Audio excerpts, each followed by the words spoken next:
একটা গল্প মনে পড়ে গেল।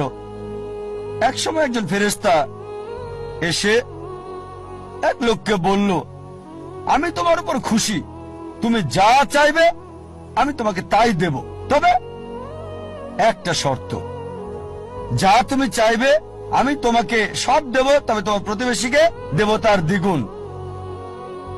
লোকটা বলল, একটা রোলেক্স ঘড়ি আমার চাই। ফেরেশতা তাকে রোলেক্স ঘড়ি দিয়ে দিল।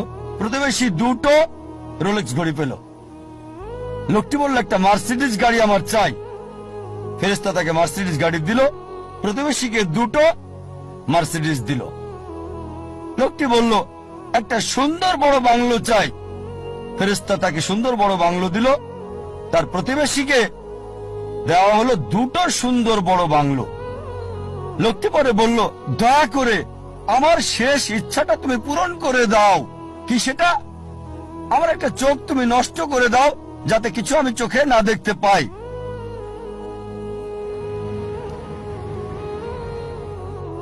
চিন্তা করেন, সে তার নিজের চেয়ে প্রতিবেশীকে নিয়ে বেশি ব্যস্ত। তার জীবন সহজ কিন্তু জটিল সেটা ভাবছে না সে। প্রাচুর্য কি দারিদ্রতা যাই থাকুক, সে বেশি চিন্তিত তার প্রতিবেশীর চেয়ে ভালো জীবন যাপন করা নিয়ে। এ কারণেই সে ফেরেশতাকে বলল, আমার একটা চোখ নষ্ট করে দাও, যাতে প্রতিবেশীর দুটো চোখই নষ্ট হয়ে যায়। এভাবে আমরা প্রতিবেশী কেন্দ্রিক। নিজে সুখী কিনা ভাবছে না, দেখতে পারবে কিনা সেটা ব্যাপার না।